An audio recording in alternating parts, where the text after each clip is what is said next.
C'est pour tes fins? Ouais, c'est bon, ça filme déjà. Quoi, FR3 Bretagne? FR3 Bretagne.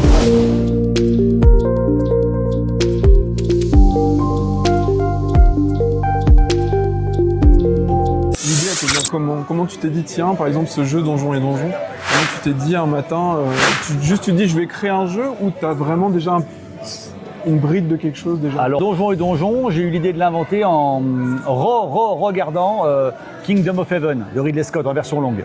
Voilà. Et c'est quand j'ai vu les tours de siège de Saladin qui tombaient en cascade que j'ai eu l'idée de faire le jeu Donjons et Donjons. Deux armées qui attaquent une cité.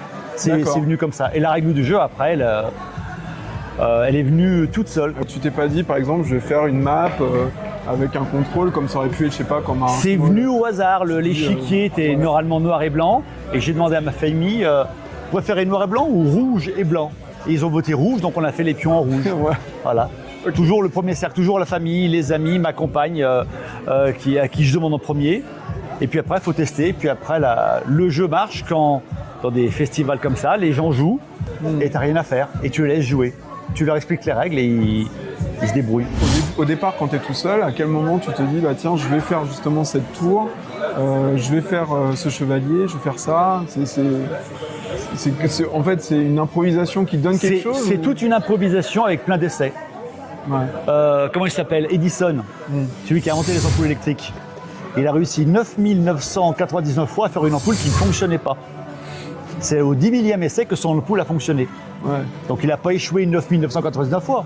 Il a fait 9999 ampoules qui ne s'éclairent pas. Ouais. Moi c'est pareil, j'ai fait plein de prototypes de jeux qui ne se jouaient pas. Voilà. Et puis un jour, ça marche. Et puis quelqu'un a l'idée. Et puis voilà. Et puis ça fonctionne. Chez moi j'ai un tonneau du Beaujolais, parce que je suis du Beaujolais. Et mes jeux, je les mets sur le tonneau dans le salon. Comme ça, je passe toujours devant. Et quand je passe, je le vois, je travaille, je réfléchis. Et puis au fur et à mesure, je bricole, je prends des notes. Et quand il a quitté le tonneau, c'est que le jeu est fini. 4x4, je l'ai inventé en jouant avec des pastilles, les bouchons de recyclage des bouteilles. On recycle tout à la maison. Ouais. Un jour, je fais à Karine, ils sont où les bouchons de recyclage? T'as une nappe, t'as un stylo rouge, j'ai dessiné et on l'a créé 4x4. Il nous a fallu 2 ans, par contre, pour avoir une règle du jeu valables, qui sont intéressantes. Donc ça, c'est la durée moyenne, c'est 2 ans pour faire un jeu qui part de l'idée jusqu'au... Bah, je fais ça à mi-temps, du mi-temps. Ouais. Il y a des gens qui ont fait plein de jeux. Je pense à Alexandre Droit qui a fait il doit être à plus de 30 jeux édités, c'est absolument énorme. Il fait des jeux, ça s'édite, ça fonctionne, il a le réseau, il a les connaissances, il a les idées, c'est génial. Moi, je suis tout petit joueur. Je fais ça à mi-temps, du mi-temps. Et puis je suis câblé pour faire des jeux comme ça. Voilà, je suis câblé pour ça. Ouais. Voilà. Tu peux pas t'arrêter comme ça du jour au lendemain. Tu as envie de faire des jeux parce que... Je travaille avec sérieux, mais sans jamais me prendre au sérieux. Et du coup, ça fait des jeux. J'aime bien faire des choses pour que les gens s'amusent. 4x4, par exemple, ce jeu-là, il est là. Oui, il est très bien, il a une mécanique super, il fonctionne, il plaît à 2, 3, 4 joueurs, tous les âges. Ce qui lui manque, c'est un univers, parce que pour l'instant, c'est 4 couleurs sur un plateau. Donc la prochaine édition, le jeu ne s'appellera plus 4x4, mais il s'appellera Karimun Jawa, le nom d'une île au nord de Java. Et il faudra non plus aligner faire une règle du jeu avec les 4 couleurs, mais on va jouer avec des paires de tongs sur une plage. Donc on va donner un univers au jeu. On va aligner les tongs pour gagner et non plus des couleurs. Donjons et Donjons, un univers médiéval. 49.3, c'est un jeu qui ne fait pas de politique. Mais il a un univers politique. Il n'y a pas les écolos, c'est les végétaux dans mon jeu, les écolos. Hein. Les perfectos, je vous laisserai deviner, mais il n'y a pas de farine dessus. Il n'y a pas de farine sur la tête de perfecto. Les biscottos, le changement c'est maintenant, donc il fallait changer. Et les du château, ben voilà, c'est les prout-prout. Voilà. C'est pas des partis politiques, c'est des familles qui rappellent un peu. Et puis 49.3, ça ne dit rien à personne, 49.3. Il faudrait connaître la Constitution pour jouer à 49.3. C'est juste un jeu moqueur. On fera une partie après. On fait une partie après. On fera une partie après. On trouve un 3e ou un 4e et puis on fait une partie. On fait 3.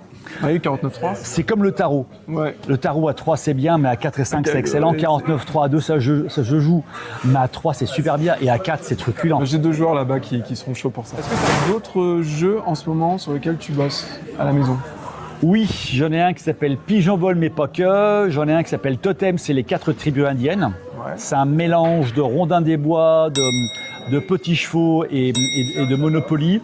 Et si tu veux, c'est l'histoire de 4 tribus indiennes qui s'appellent du Dakota d'à côté, Iroquois Kokoman, Cherokee mais pas trop, et l'autre, j'ai oublié le nom. Et ces 4 tribus indiennes qui doivent arriver à construire leur totem ensemble. C'est cool. Et on a pris des noms de famille qui sont... on travaille dessus, mais c'est vraiment un petit chevaux, mais 2.0, très très vitaminé. Eh ben, merci beaucoup. C'est un plaisir. À bientôt. Bisous, vive la Bretagne. Mangez des crêpes. That's not the way I planned it. Show me how you want it to be. Tell me, baby, 'cause I need to know now what we got. My loneliness, it's killing me.